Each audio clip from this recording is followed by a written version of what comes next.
Bonjour à tous, aujourd'hui vidéo pour résumer le conference call du premier semestre de rugby.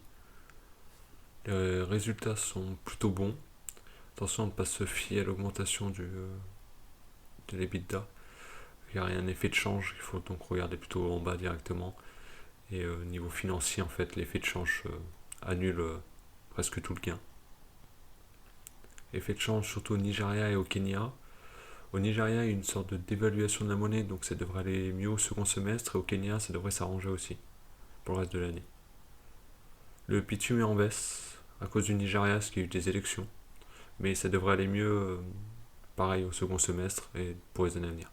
À savoir qu'ils ont, en quelque sorte, ils ont transporté du bitume pour d'autres entreprises, donc ça a permis d'atténuer un peu la baisse d'activité. Ils ont 3 nouveaux navires, un bitumier et 2 pour le GPL. Pour les résultats complets, vous pouvez aller voir directement sur leur site, je vous mettrai le lien en description. Et vous pouvez lire complètement les résultats, les volumes dans les différentes zones, ce sera plus simple.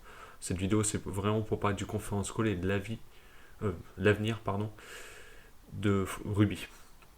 Ils comptent investir énormément dans le photovoltaïque. Ils parlent de 3 milliards d'ici 2030. Avec un effet de levier important, ils parlent de entre 80 et 90%. Alors on peut se dire que c'est intéressant, l'effet de levier. Le problème, c'est que c'est quand même de la dette, il faut la rembourser. Je pense que ça sera majoritairement de la dette à taux fixe, j'espère. Dans ces genres d'activités énergie renouvelable, ce sont des dettes très long terme, avec des taux plutôt arrangeants, on va dire. Mais ça reste de la dette, il faudra la payer un jour. Ce que j'en pense, c'est que ça va être difficile. Difficile. Là, je vous mets le tableau des cash flows, l'allocation des cash flows. On va dire, c'est un approximatif, hein, c'est pour donner un exemple qu'ils l'ont pu partager. Sur 450 millions de cash flow d'activité, il y a à peu près 150 millions à investir pour la maintenance. Juste pour que l'activité continue de tourner comme elle tourne actuellement. Il reste 300 millions. Sur ces 300 millions, ils distribuent 200 millions en dividendes et 100 millions pour la croissance. Le problème, c'est que jusqu'à maintenant, ça allait à peu près. Et encore, ils ont quand même pas mal dilué avec des actions gratuites à la place du dividende, des dividendes en actions, quoi, jusqu'à maintenant. Sur les 10 dernières années, le chiffre d'affaires, même si c'est pas forcément le chiffre d'affaires qui est révélateur, hein, mais bon, sur une longue période, c'est quand même intéressant de le regarder, a augmenté de 10% par an quand le bénéfice par action a augmenté seulement de 7% à cause de la dilution. C'est bon à savoir quand même. Pour tous ceux qui investissent pour le dividende oui, mais s'il y a dilution, il n'y a pas trop d'intérêt. Donc là, vous avez 2 tiers des résultats qui partent en dividende dans une entreprise qui veut avoir beaucoup de croissance dans un domaine avec des capex très élevés, les énergies renouvelables, et qui rapportent presque rien. Vous pouvez voir dans les résultats des énergies renouvelables, c'est moins 1 million. C'est compliqué. Donc effet de levier important, mais si vous regardez dans les 450 millions de cash flow, à aucun moment ils parlent de remboursement de la dette. Et comme vous pouvez voir, c'est parce que tout simplement, ils font tourner leur dette.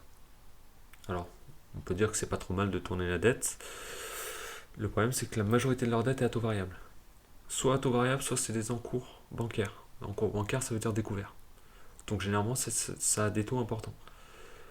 Et depuis le début de l'année, si vous revenez sur le premier slide, faut pas regarder les 16 millions de l'année dernière sur le premier semestre. Hein. C'est plutôt autour de 11 millions le coût de la dette. Et aujourd'hui, on est plutôt autour de 31 millions. Ça a presque triplé en un an. À cause des taux variables et à cause du renouvellement. Ils ont une dette assez court terme, donc ils doivent la renouveler chaque année, tous les 6 mois même, enfin au fur et à mesure. Et les taux, s'ils restent élevés à un moment, ça va leur coûter très cher au bout d'un moment. Et là, on parle de 3 milliards d'investissements, dont une partie, si vous regardez le tableau des cash flows, à 85%, ils comptent investir sur les 100 millions pour la croissance, 40 millions par an, avec effet de levier 50%. Pour tout ce qui est bitume, GPL, tout ça, et 60 millions, avec effet de levier 85%, donc 400 millions au total, pour les énergies renouvelables. 340 millions de dettes, donc, ça peut faire très mal. Ça va en termes de taux d'intérêt, de charge d'intérêt, ça va exploser. Ils ont comme objectif en 2030 d'avoir 25% de l'EBITDA du groupe réalisé grâce au photovoltaïque, par Photosol exactement. C'est très bien. Le problème, c'est que regardez actuellement ce que Photosol rapporte, avec quand même 400 millions d'actifs. Rien. 11 millions sur le semestre. Si je dis pas de bêtises, je vérifierai. 11 millions sur le semestre. Et après dépréciation, amortissement, tout ça, il reste moins 1 million. Ça ne rapporte pas grand chose. Et le problème, c'est qu'ils ne vont pas s'arrêter en 2030 d'investir. Ils vont continuer. Et c'est des pipelines de projets qui coûtent très cher et qui sont très longs à mettre en place. Donc c'est des investissements énormes et sur le long terme. Alors c'est tout à fait possible. Il y a plein d'entreprises des énergies renouvelables qui le font. Le problème, c'est que ça ne va pas être possible en distribuant autant de dividendes. C'est pour ça, d'où le titre, c'est pas seulement pour faire du putaclic sur la vignette. Ça ne sera pas possible de continuer à verser 2 tiers du résultat pour une entreprise qui veut croître dans un domaine ultra capitalistique. Ça ne doit pas être possible. À un moment donné, ça va coincer. Alors soit ils recommenceront leur distribution d'actions, dividendes en actions, soit ils devront réduire le dividende. Moi, je suis partisan de réduire le dividende. Ça va pas plaire à tout le monde, mais le dividende, c'est pas un dû, c'est juste une allocation de capital. Ils veulent se lancer dans un nouveau projet qui va demander beaucoup d'argent. Moi, ça me dérange pas plus que ça, même si je préfère qu'ils se concentrent sur ce qu'ils savent faire, c'est-à-dire le pétrole, le GPL, ce genre de choses. Ils savent faire, ça fait plus de 20 ans qu'ils sont dans le domaine, ils sont dans des secteurs où il y a beaucoup de potentiel de croissance, de développement. Le bitume en Afrique, ça peut être un développement énorme. Ils sont qu'en Afrique de l'Ouest et en Afrique du Sud actuellement, avec un potentiel en Afrique de l'Est s'ils pouvaient choper le pétrole iranien. Parce qu'en fait, en Afrique, ils ont beaucoup de pétrole, mais du pétrole léger. Et pour le bitume, il faut du pétrole lourd. Donc ça les arrangerait si l'Iran pouvait sortir des, des sanctions pour pouvoir avoir du pétrole lourd et faire du bitume pour aller en Afrique de l'Est. Donc ils ont un potentiel énorme. Le GPL, c'est une énergie très bonne. Bon, chez nous, c'est un peu dépassé, mais en Afrique, c'est très bien parce que ça remplace le charbon et le bois, qui sont très polluants, surtout pour les maisons individuelles. Donc c'est très intéressant. En Afrique, il y a un gros potentiel, aux Caraïbes aussi, c'est des zones en voie de développement. Donc ils ont un potentiel énorme. Et ça permet en même temps de sortir du dividende. Parce qu'il n'y a pas besoin d'investissement forcément. Ils pourraient continuer à distribuer 2 tiers, en faisant comme ça. Mais ce qu'ils veulent faire là, ça va pas être possible en distribuant 2 tiers du résultat. À un moment donné, il va falloir quand même rembourser la dette. Parce que la charge d'intérêt va être trop importante. Ça va coûter trop cher. Comme je l'ai dit plus tôt, ça a déjà quand même presque triplé. On va être autour de plus de 60 millions par an. Et ils ont à peine commencé à investir dans Photosol. Ils ont à peu près 1,4 milliard de dette nette. Et s'ils investissent autour de 85% en dette, ça va monter autour des 3,5 milliards, 3,6 milliards de dette. Alors imaginez de la dette à, je sais pas, 3-4%, peut-être plus, avec les taux. En termes de charge d'intérêt, ça va être énorme. Pour quelque chose qui ne rapporte presque pas d'argent. Parce que le photovoltaïque, comme l'éolien, ça ne rapporte pas beaucoup d'argent. C'est intéressant quand vous êtes subventionné. Voilà, quand l'État paye, c'est bien. Sinon, c'est pas intéressant. William Higgins, j'ai regardé une vidéo, il était chez Finari il y a pas longtemps, son interview, il parlait de Neoen. Il a regardé Neoen pour étudier un peu le dossier. 5% de retour sur capitaux investis. Alors on peut se dire, oui, mais c'est de la dette, c'est pas des capitaux propres. Oui, en fait, c'est 5% quand même. La dette, il faut la rembourser à un moment donné. Même si vous avez des taux intéressants, il faut la rembourser. Et entre-temps, vous avez des charges d'intérêt importantes pour avoir un retour de 5%. Ruby vise un peu plus. Mais à aucun moment, dans la distribution du cash flow, l'allocation du cash flow, ils ne parlent de rembourser de la dette. Et ils ne pourront pas avec 200 millions de dividendes, en plus ils comptent continuer de l'augmenter, continuer d'investir pour la croissance, rembourser de la dette et augmenter le dividende. D'ailleurs, quelqu'un a demandé au patron dans une interview pourquoi il faisait pas du rachat d'actions, vu le cours de l'action, ça serait super intéressant.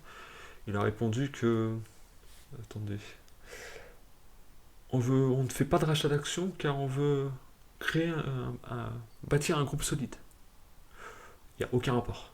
Si tu ne fais pas de rachat d'actions, c'est que tu n'as pas les moyens, c'est tout. Quand tu distribues déjà les 2 tiers en dividende, tu ne peux pas racheter tes actions. Même Total c'est une machine à cash à côté de Ruby. C'est vraiment une machine à cash. Ils peuvent se permettre de lancer des milliards à droite à gauche pour les énergies renouvelables. Ruby ne peut pas se permettre. Pas avec tant de distribution.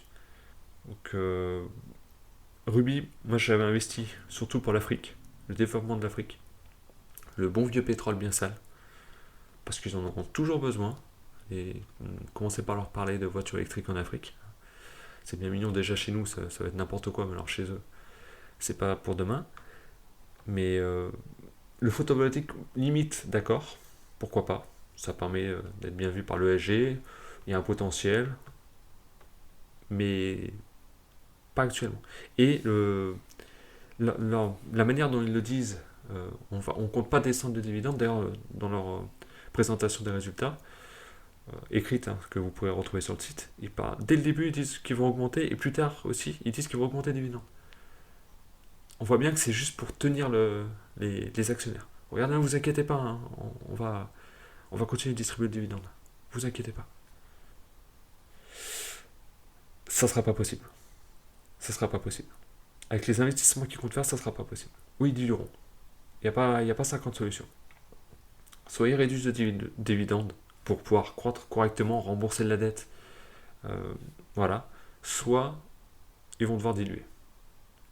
Personnellement, ça montre déjà que les dirigeants sont un peu pas malhonnêtes, hein, pas dans le sens ils vont escroquer les gens, mais ils ne veulent pas dire vraiment la vérité.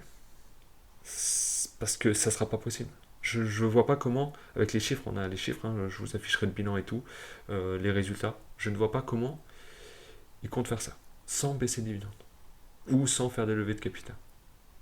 Ça va pas être possible. Je me répète, hein, mais donc moi qui avais investi dans Ruby surtout pour l'Afrique, surtout pour le bitume, le GPL, je pense que je vais réduire ma ligne, parce que là le tournant que prend le groupe, ça ne m'intéresse pas. Après, je ne suis pas conseiller financier, ça j'aurais dû le dire au début, je ne suis pas conseiller financier, faites vos propres recherches. D'ailleurs, si vous avez fait écouter le conférence call et vous avez un autre avis que moi, je serais très heureux de débattre avec vous en commentaire. Mais pour moi, Ruby, je ne sais pas où ils comptent aller. Mais sans couper le dividende, ils pourront pas. Ils pourront pas faire ce qu'ils annoncent. Donc n'hésitez pas à commenter, à me donner votre avis. Et on se retrouve dans quelques jours, peut-être quelques semaines, pour une autre vidéo. Présentation de livre, comme j'ai fait ma première vidéo.